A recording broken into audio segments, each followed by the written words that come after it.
BNP এবং জামাত নেতারা ঘন ঘন চীন সফরে যাচ্ছেন, যাবেই তো। ঘন ঘন আমেরিকা যায়, লন্ডন যায়, চীন যায়। কোন জায়গায় গেলে আশীর্বাদ পাওয়া যাবে? আবার আমেরিকার পররাষ্ট্রমন্ত্রীও ঘন ঘন বাংলাদেশের রাজনৈতিক দলগুলোর সাথে বসছেন। ওদিকে ভারত নাকি শেখ হাসিনার জন্য অত্যাধুনিক অফিস খুলে দিয়েছে। বিদেশিদের ছক থেকে বাংলাদেশের রাজনীতি কি কোনোদিনে বের হতে পারবে না? না, পারবে না। এক দুষ্ট চক্র, এক দুষ্ট চক্র। 47 সালে ব্রিটিশরা দেশটাকে স্বাধীন দিয়ে যাওয়ার পর আসলে স্বাধীনতা দেয় নাই। আমরা তাদের এখনো দাস, তাদের মতবাদের দাস, তাদের অর্থনীতির দাস, তাদের প্রযুক্তির দাস, তাদের আইন কানুনের দাস। তোমাদের তরুণরা আজকে বাংলাদেশ নিয়ে কোনো স্বপ্ন দেখে না, আমেরিকা স্বপ্ন দেখে। তারা আজকে কানাডা নিয়ে স্বপ্ন দেখে, অস্ট্রেলিয়া নিয়ে স্বপ্ন দেখে, ইংল্যান্ড নিয়ে স্বপ্ন দেখে। তোমাদের দেশ নিয়ে কোনো স্বপ্ন নাই। তোমাদের ধাপ্পাবাজের রাজনীতিরা তোমাদের স্বপ্নকে ধ্বংস করে দিয়েছে।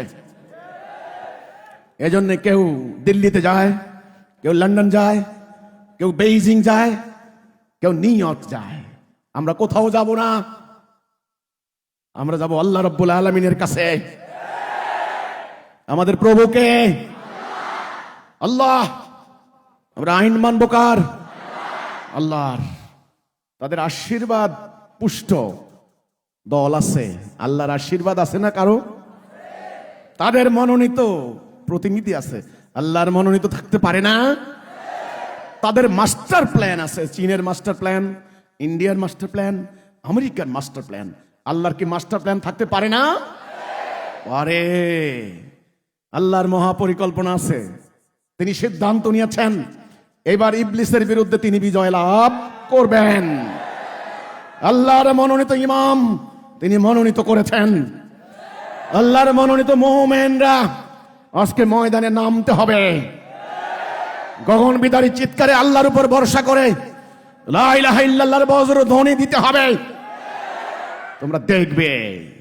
আমি বলতে চাই, বাংলাদেশে আপনারা যারা রাজনীতি করেন, আপনারা মনে করছেন আপনারা অনেক কিছু জানেন।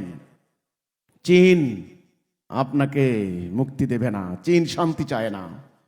তারা হচ্ছে নাস্তিকতাবাদী দর্শনে বিশ্বাসী। তারা ব্যবসা ছাড়া, সুদী কারবার ছাড়া তারা কিছুই বোঝে না।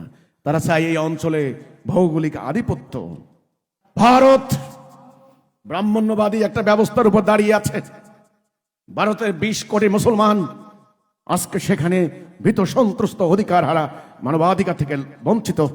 কাশ্মীর হায়দ্রাবাদের কাহিনী আমাদের অজানা নয়।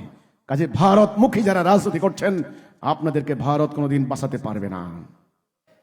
যারা লন্ডন, নিউ ইয়র্ক, আমেরিকা তথা জাতিসংঘ ইত্যাদির দিকে চেয়ে আছেন, বারবার আমেরিকার রাষ্ট্রদূতের কাছে যাচ্ছেন রাজনৈতিক ক্ষমতা আয়নের জন্য, মনে রাখবেন ওরা 16 আনা নিয়ে যাবে, 1 আনাও আপনাকে দিতে পারবে না। আপনি ওদেরকে দিতে দিতে আপনার অস্থি মজ্জা বিক্রি করে ফেলবেন, ঋণের জালে আবদ্ধ হয়ে যাবেন, আপনার জাতিসত্তা বিক্রি করে দেবেন, মেরুদণ্ড ধ্বংস করে দেবেন, কিন্তু তারা আপনাকে স্বাধীনতা দিবে না। আমরা লন্ডন যাব না, নিউ ইয়র্ক যাব না, বেইজিং যাব না, দিল্লি যাব না। আমরা কোথায় যাব? আল্লাহর কাছে। আল্লাহর কাছে কিভাবে যাব? মই কোথায়? বিমান কোনটা? কোনটা বিমান আছে নাকি বিমান বন্দর আল্লাহর কাছে যাওয়ার? আছে। সিরাতাল মুস্তাকিম, তাওহীদ। এর যারা এই রাস্তায় উঠবে, এই রাস্তা আল্লাহ পর্যন্ত পৌঁছাইয়ে দেবে। এই পথে সংগ্রাম করে গেছেন নবী রাসূলরা, এই পথে বিপ্লব সৃষ্টি করে গেছেন। কাজে তোমরা তরুণরা, তোমরা কলেজ বিশ্ববিদ্যালয়ের স্টুডেন্টরা, এই পথ হারা জাতিকে, বিপদগ্রস্ত জাতিকে, শতদা বিচ্ছিন্ন জাতিকে আজকে তারা হীনমন্যতায় আপ্লুত, ভীত কম্পিত, তারা আজকে তটস্থ, তারা আজকে ভীতু। তারা মনে করছে তাদের কোথাও যাওয়ার জায়গা নাই। তাদের শিক্ষিত লোকেরা বিদেশে পাড়ি জমাচ্ছেন। কলেজ বিশ্ববিদ্যালয়ের প্রফেসররা, বিশ্ববিদ্যালয় ভিসি, সেনাবাহিনীর কর্মকর্তা, এলিট শ্রেণী আমলারা তাদের সন্তানকে তারা সেটেল করছেন ইউরোপ, আমেরিকা, কানাডায়, মালয়েশিয়ায়। আমরা কোথায় যাব? আমাদের এক চিলতে মাটি, প্রিয় জন্মভূমি বাংলার মাটি, যেই মাটিতে আমরা বড় হয়েছি, এই মাটিকে আমরা বুকে আগলে ধরে মদিনার মতো রক্ষা করতে হবে, রাসূলুল্লাহর মতো বিপ্লব করতে হবে। কাজেই তোমরা তরুণরা, আমাকে প্রশ্ন করা হয়েছে, বিএনপি জামাত আর অন্য দলগুলা চীন যাচ্ছেন, এইভাবে লেফট রাইট করতেই থাকবে, করতেই থাকবে। লেফট রাইট বাদ দেন, মেরুদণ্ড সোজা করেন, আল্লাহর উপরে ঈমান আনেন, আল্লাহর উপরে ভরসা করেন।